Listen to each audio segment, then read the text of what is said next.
जय हिंद साथियों, आज के वीडियो का टॉपिक है छत्तीसगढ़ का प्रतीक चिन्ह।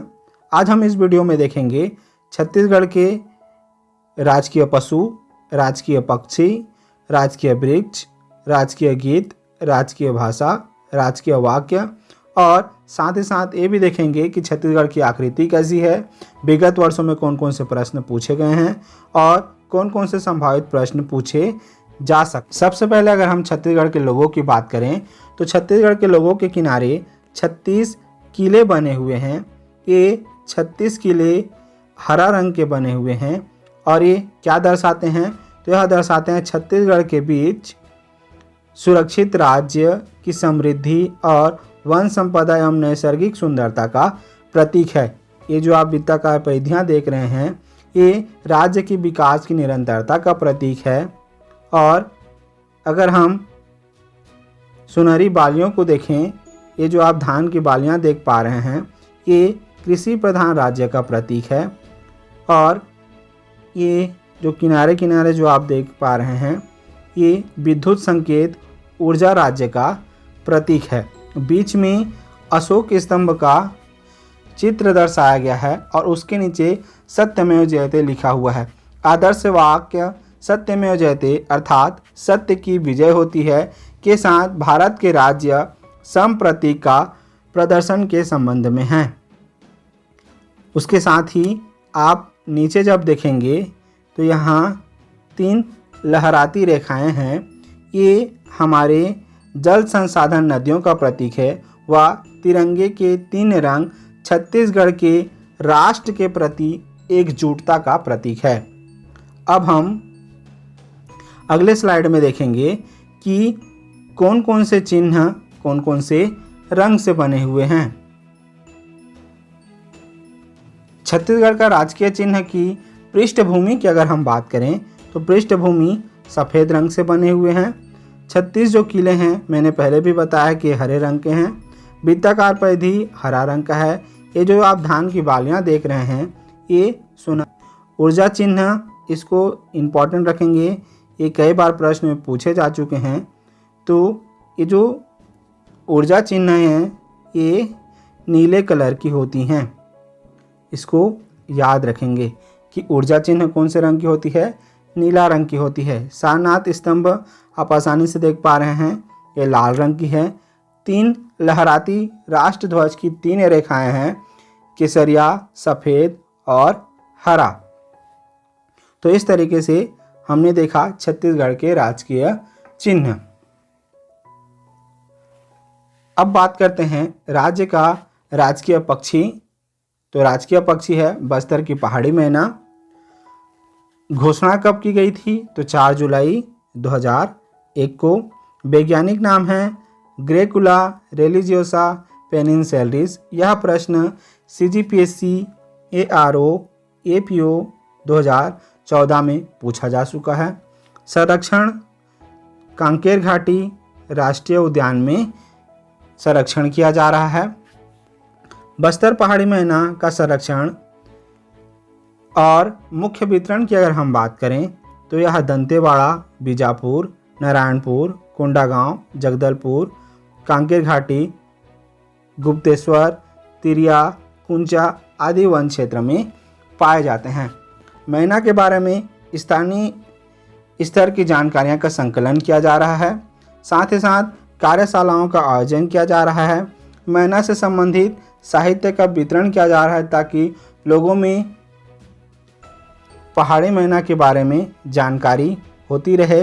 राष्ट्रीय उद्यान के अंतर्गत मैना देखे जाने के अभिलेखीकरण आदि कार्य संचालित किए जा रहे हैं। साथ ही साथ पहेलियों की पहचान, सूचना तंत्र को मजबूत करना, अवैध व्यापार पर रोक लगाने के प्रयास किए जा रहे हैं। अगला अगर हम बात करें तो प्रदेश का राष्ट्रीय पशु वन भैंसा है। वैज्ञानिक नाम बोबालस बोबालिस। यह प्रश्न CGPSC ARO APO 2014 में पूछा जा चुका है। घोषित कब किया गया था? तो 4 जुलाई 2001 को घोषित किया गया है। वन भैंसा का संरक्षण छत्तीसगढ़ के दुर्लभ एवं संकटग्रस्त वन्य जीवों में वन भैंसा प्रमुख है। वर्तमान में वन भैंसे छत्तीसगढ़ के उद्यानिकी अभ्यारण्य, पामेड़ अभ्यारण्य तथा इंद्रावती राष्ट्रीय उद्यान में सीमित रह गए हैं। प्रश्न कभी कभी पूछा जाता है कि वन भैंसे को कौन सी बीमारी होती है और किनसे खतरे होते हैं। तो इसको अगर देखें तो इनको सबसे बड़ा खतरा पालतू मवेशियों की संक्रमित बीमारियों से ही है। इनमें प्रमुख बीमारी है फुट एंड माउथ। इस नाम को याद रखेंगे, फुट एंड माउथ किससे फैलती है? तो ये पालतू मवेशियों की संक्रमित बीमारी से ही है। साथ ही साथ अगर हम और एक बीमारी की बात करें तो रीडर पेस्ट नामक की एक बीमारी ने एक समय इनकी संख्या में बहुत कमी ला दी थी। तो ये दो मुख्य आपने बीमारी का नाम सुना, फुट एंड माउथ और रीडर पेस्ट। और अन्य खतरे कौन कौन से हैं तो आप भली भांति जानते हैं कि इनको शिकारियों से खतरे हैं, शेरों से खतरे हैं और अन्य जंगली जानवरों से खतरे हैं। अगर अन्य तथ्यों की अगर हम बात करें तो प्रदेश का राजकीय पशु वन भैंसा आज से केवल भारत, नेपाल, बर्मा और थाईलैंड में ही पाया जाता है। भारत में कांजीरंगा और मानस राष्ट्रीय उद्यान में पाया जाता है। मध्य भारत में यह छत्तीसगढ़ में रायपुर संभाग और बस्तर में पाया जाता है। अगर सिर्फ छत्तीसगढ़ की अगर हम बात करें कि इंद्रावती राष्ट्रीय उद्यान एवं उद्यानिकी अभ्यारण्य में पाया जाता है। अगर और अन्य तथ्य की अगर हम बात करें तो बायसन के विपरीत वन भैंसे खेतों में प्रवेश कर जाते हैं और हर्ष के दरबारी कवि, इसको आपने इतिहास में पहले भी पढ़ा होगा कि हर्ष के दरबारी कवि वाणभट्ट ने बांधवगढ़ से बस्तर तक के क्षेत्र का विशद वर्णन संस्कृत में लिखे अपने ग्रंथ कादम्बरी में किया है। इसमें इस क्षेत्र में वन भैंसों की प्रचुरता का वर्णन करते हुए इसे साक्षात मृत्यु का प्रतीक बताया है। अगला अगर हम बात करें छत्तीसगढ़ के राजकीय वृक्ष, तो छत्तीसगढ़ का राजकीय वृक्ष है साल या सरई। वैज्ञानिक नाम है सोरिया रोबस्टा। यह प्रश्न CGPSC ARO APO 2014 में पूछा जा चुका है। बस्तर में साल वनों की अधिकता होने के कारण बस्तर को साल वनों का द्वीप कहते हैं। ये जो आप साल वृक्ष देख रहे हैं ये राजकीय वृक्ष कब घोषित किया गया? तो 4 जुलाई 2001 को घोषित किया गया। राज्य शासन ने साल वृक्ष सोरिया रोबस्टा को राजकीय वृक्ष के रूप में अपनाया है। छत्तीसगढ़ राज्य के वन क्षेत्र के 1/3 भाग, इसको याद रखेंगे, 1/3 भाग में साल का वन पाया जाता है।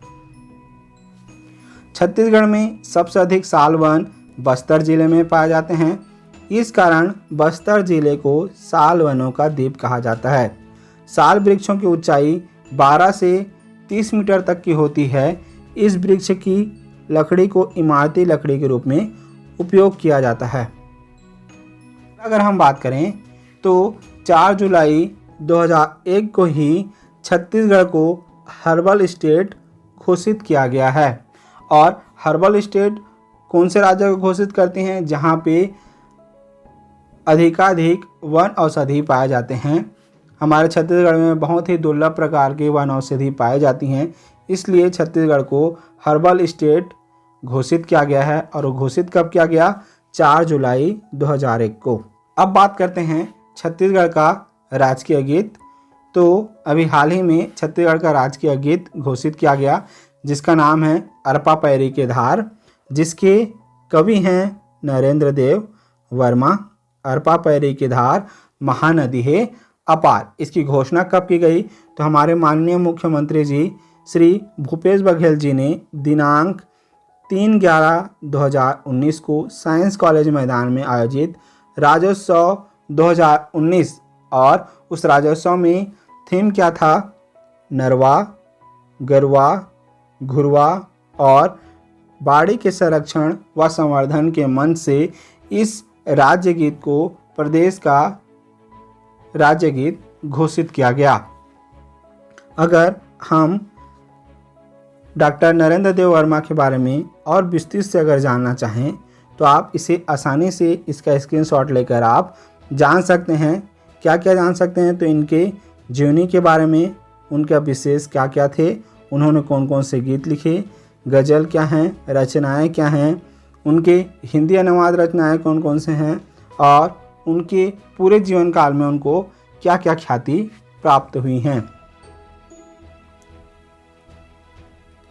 अगला अगर हम बात करें तो छत्तीसगढ़ की आकृति किसके समान दिखती है? तो छत्तीसगढ़ की आकृति सी हॉर्स के समान दिखती है और सी हॉर्स का वैज्ञानिक नाम क्या है? हिप्पोकैम्पस। राजकीय भाषा, तो छत्तीसगढ़ की राजकीय भाषा है छत्तीसगढ़ी। स्वीकृति कब प्रदान की गई थी?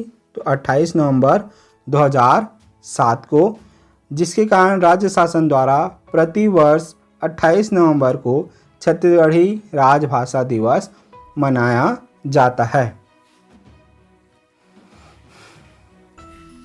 छत्तीसगढ़ का राजकीय प्रतीक वाक्य की अगर हम बात करें तो छत्तीसगढ़ का राजकीय प्रतीक वाक्य है गढ़बो नवा छत्तीसगढ़।